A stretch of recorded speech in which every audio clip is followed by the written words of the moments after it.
Good morning. ඔන්න අද අපේ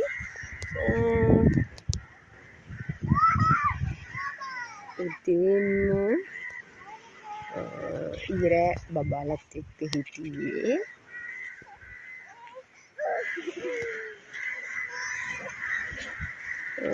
මෙන්න මේ ඔන්න පුතා දැන් තමයි ඇහැරලා තියෙන්නේ. මගේ රත්තරන් පුතා. Hi, good morning.